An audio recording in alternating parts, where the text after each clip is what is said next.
Well, we have just about wrapped up our study of church history in what's commonly known as the European Middle Ages. Recent episodes looked at the Crusades, some of the largest and most influential monastic orders, and in the last episode we considered the fascinating tale of Rabban Sama, who lived a truly epic life. And we're going to be spending a bit longer in the Middle Ages before shifting into the setup for the Renaissance and the Reformation. And we have several themes and topics to develop. It's going to take a few episodes to do so.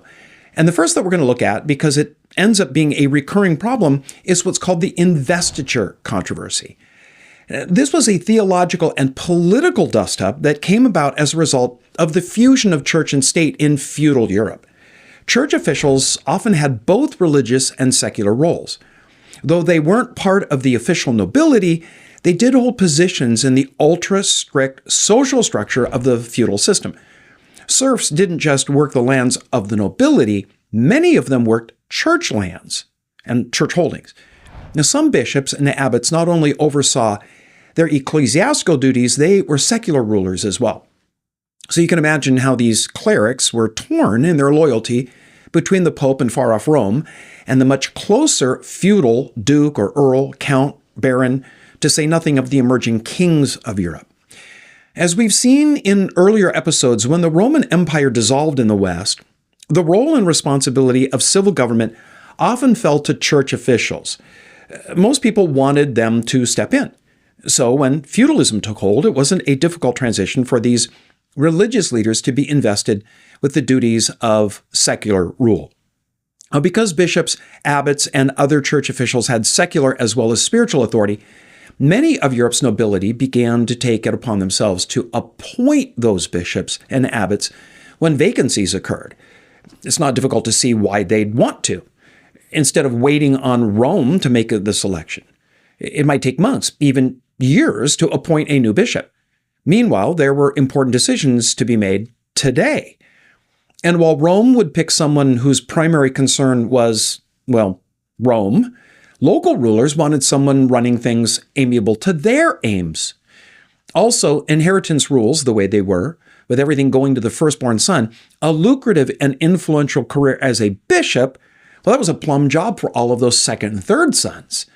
This investing of church offices by secular rulers was called lay investiture, because it was done by the laity, rather than by ordained clergy.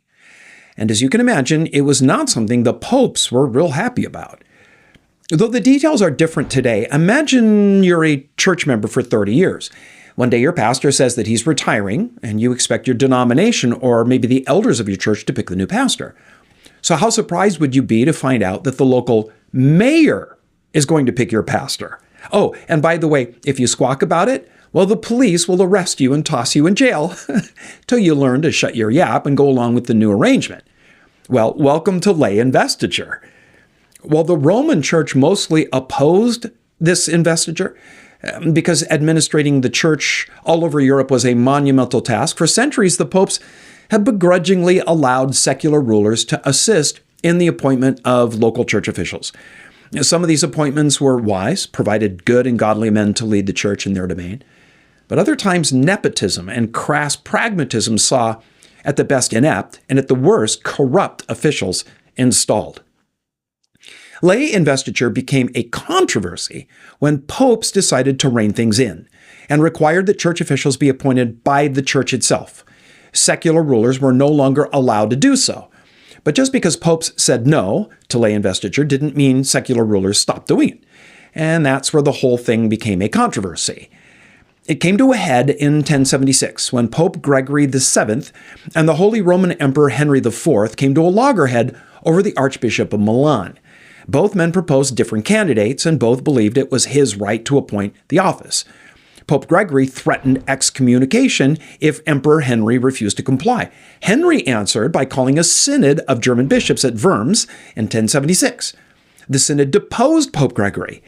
Not to be outdone, Gregory excommunicated Henry and absolved all of his subjects of allegiance to him. A deft move, since at the time Henry and his Saxon nobles were at odds.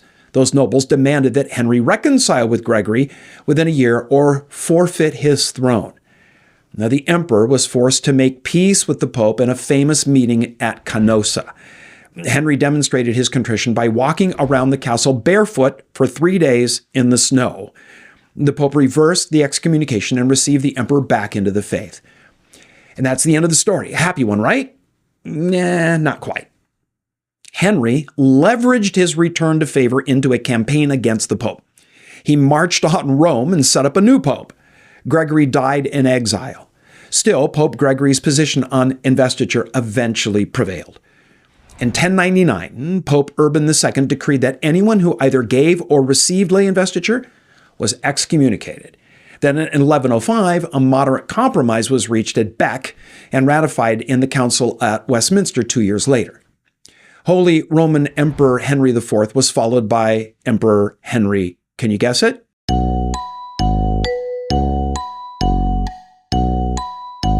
Yeah, Henry V. See, you're catching on to this whole historical gig. Well, pretty soon you'll be doing your own podcasts. Okay, it was during Henry V's reign that the papacy ultimately won the investiture struggle. At Worms in 1122, a concordat was drawn up in which the emperor agreed that the church should elect bishops and abbots and invest them with their office. Although elections were to be held in the presence of the king, he was prohibited from influencing the decision by simony or the threat of violence. While it was the church who selected her clergy, it was the secular rulers who then handed them the symbols of their authority in the form of a crozier and a ring, representing their role as the shepherd of God's flock, and that they were married to the church. By allowing secular rulers a hand in the bestowal of these symbols of their office, it conveyed the idea of the bishop's duty to support the secular ruler. And the political intrigues that flowed from this dual loyalty of church officials across Europe is a thing of legend, literally. I'm guessing many of you have seen at least one movie that captures the intrigues that ruled the political and religious scene at that time. Despite the Concordat of Worms in 1122, there were a few of Europe's nobles who continued to practice lay investiture. And there were plenty of their appointees willing to go along with them because they were being appointed to some pretty cushy posts. But eventually, lay investiture was set aside as feudal society gave way to the modern world. The controversy over lay investiture signals the emerging tension that existed in medieval Europe between church and state. One of the defining elements of the Middle Ages is the close association between altars and thrones. There was a synergism between church and state that makes what we call the Middle Ages the Middle Ages. But as Europe's nobles consolidated their wealth and their influence, that synergism morphed into a competition for land and power. Some of the nobles evolved into kings who wanted more power, more wealth, more influence. And since there seemed to be only so much of it to go around, they went after it wherever it was concentrated. And that was in the position of bishops who opened and closed the doors of heaven. The controversy over lay investiture was a major part of setting the stage for the Renaissance in the modern world by helping divide church and state from the union that had marked the medieval world. We're going to round out this episode with a review of an aberrant doctrine that kept resurfacing in the church of both the East and the West. It was an attempt to understand the person of Christ. Now, anyone who takes their grasp of church history beyond the basics will run into a heresy that kept surfacing. It was called adoptionism. Adoptionism had an early origin, being advocated by the Ebionites in the 2nd century. The famous Gnostic heresiarch, Cerinthus, taught a form of it. While the details of adoptionism vary from time to time and place to place, the basic idea is that Jesus was merely a human who was adopted by God into his role as Messiah and Savior. Now, the nature of this adoption, that is, what it affected in Jesus, is where adoptionists differ.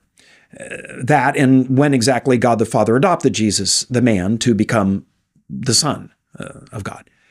Now, some think that it occurred at his baptism, others at his resurrection, still others at his ascension. Adoptionists all concur with Jesus' humanity, but deny his eternal essence as God the Son. They say he became the Son of God due to his morally excellent life. Now, the church declared adoptionism a heresy at the end of the 2nd century, but it continued to find a home in the work of several teachers and groups in the following centuries, right up through the Middle Ages and even into some groups today. The entire camp of what's called New Thought holds this view, as well as some progressive Christians. The term adoptionism is used to describe another, but, well, really different flavor of the idea that arose in Spain during the 8th and the 9th century, and so it's called, creatively enough, Spanish adoptionism. It might be better to call it reverse adoptionism because it starts with God the Son who adopts a human body, but not a human nature. Confused? Let me explain it this way. Right now, there's a new movie out on the life of the famous musician Bob Dylan called A Complete Unknown. The actor 𝙤𝙀𝙪𝙧 is reported to do a fantastic job of portraying Dylan. I haven't seen the movie yet, but that's what I've heard. He's not Bob Dylan. He's playing a part. He looks like Dylan, sounds like Dylan, moves and acts like Dylan, but he's in fact the actor 𝙤𝙀𝙪 stepping into the role of Bob Dylan. That's an illustration of Spanish adoptionism, which said that God the Son pretended to be a man in the incarnation. Now, the first to articulate this view was in the late 8th century, Elipandus, who was the Archbishop of Toledo. His views were quickly seized on by his opponents and declared heretical. His supporters were summoned to appear before the Holy Roman Emperor Charlemagne, whose clerics were able to persuade them away from their aberrant beliefs. Now, that ought to have been the end of the matter. They'd been treated civilly and with respect by the emperor, but when they arrived before the Pope in Rome, they were publicly humiliated. And this seems to have only inflamed the adherents back in Spain, who determined to resist Rome's efforts to rein them in. Now, this came at an unfortunate moment, because the church in Spain was at that time dealing with the Moorish Muslim rulers.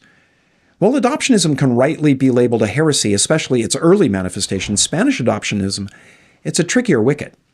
I don't want to get into the technical details of the theology, so let me just say that there are in the New Testament some passages that at a surface reading seem to speak of Jesus with two sonships. When those passages are viewed through the lens of some of the early church fathers, one can see a subtle nod towards the core ideas of Spanish adoptionism. And it gets back to something that we've spoken often of here, how to understand and then to articulate the nature, person, and identity of Jesus. Theology is the fine art of making distinctions, and those distinctions are expressed in words. Finding the exact right word has proven to be the angst-filled work of centuries and some of the keenest minds in history. Though Spanish adoptionism was effectively quelled by the 10th century, it resurfaced in the 11th and the 12th to once again enjoy a brief moment in the sun and then to be sprayed with some more theological roundup and die out once more.